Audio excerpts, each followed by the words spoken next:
নমস্কার, cooking with আশা চ্যানেলে তোমাদেরকে স্বাগত। আজকে আমি তোমাদেরকে আবার একটা ট্র্যাডিশনাল রেসিপি নিয়ে চলে এসেছি, সেটা হচ্ছে কচুরলতি।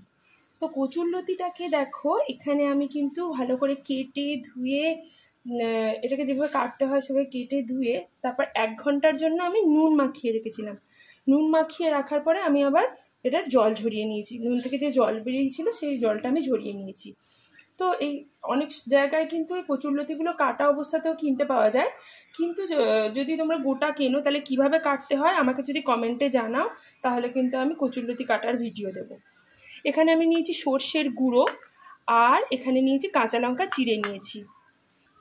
এইবার আমি সর্ষের গুঁড়োটার মধ্যে অল্প একটু নুন, একটু হলুদ আর একটু চিনি আগে মিশিয়ে নেব,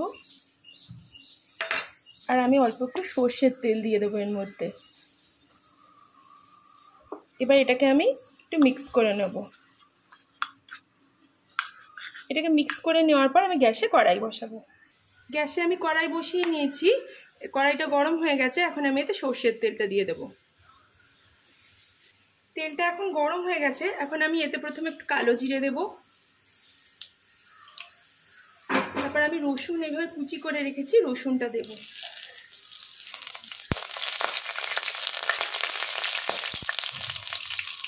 রসুনটা অল্প একটু ভাজা ভাজা হবে। রসুনটা এখন ভাজা ভাজা হয়ে গেছে। এখন আমি কচুরলতিটা এখানে দিয়ে দেবো। নুন আমার আগে থাকতেই দেওয়া ছিল, সেজন্য হলুদ দেব, আর কাঁচা লঙ্কা চেরাগুলো আমি দিয়ে দেবো। এবার খুন্তি দিয়ে একটু নাড়াচাড়া করে নেব।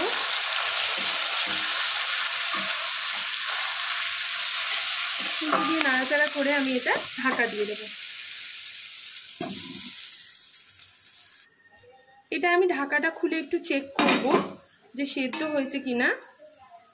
যতক্ষণ না সেদ্ধ হবে, না এখনো সেদ্ধ হয়নি, যতক্ষণ না সেদ্ধ হবে ততক্ষণই আমি এটা ঢাকা দিয়ে রেখে দেবো। সেদ্ধ হয়নি, এখন আমি ঢাকা দিয়ে রাখি। কিছুক্ষণ বাদে আমি ঢাকাটা খুলে আবার চেক করব। হ্যাঁ, এখন এটা সেদ্ধ হয়ে গেছে। এখন আমি গ্যাসের ফ্লেমটা বাড়িয়ে দেব। বাড়িয়ে দিয়ে আমি 2 মিনিট মতো এটাকে ভাজা ভাজা করব। ঠিক 2 মিনিট এটা নাড়াচাড়া করব। এটা এখন ভাজা ভাজা হয়ে গেছে। এবার আমি যে সর্ষের পেস্টটা করে রেখেছিলাম না, এর মধ্যে নুন, চিনি আর একটু সর্ষের তেল আর অল্প একটু জল মিশিয়ে নিয়েছিলাম, সেই পেস্টটা আমি দিয়ে দেবো। নুনটা কিন্তু তোমরা তোমাদের আন্দাজ মতোই দিও, নুন আর চিনির আন্দাজটা। আমি আমার আন্দাজ মতো দিয়েছি। আমি অল্প একটু জলও দিয়ে দেবো এতে, কারণ এটা একটু গা মাখা মাখা হবে, তো একটু হালকা একটু গা মাখা মাখা মতো থাকবে, তাই জন্য আমি অল্প একটু জল দিয়ে নিয়েছি। করে দেবো।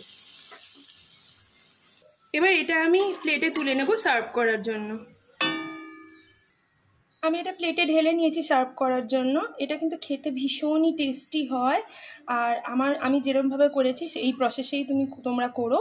এটা কিন্তু ভীষণই টেস্টি হয় খেতে, আর এই দিয়ে কিন্তু গরম গরম 1 থালা ভাত সাবার হয়ে যাবে।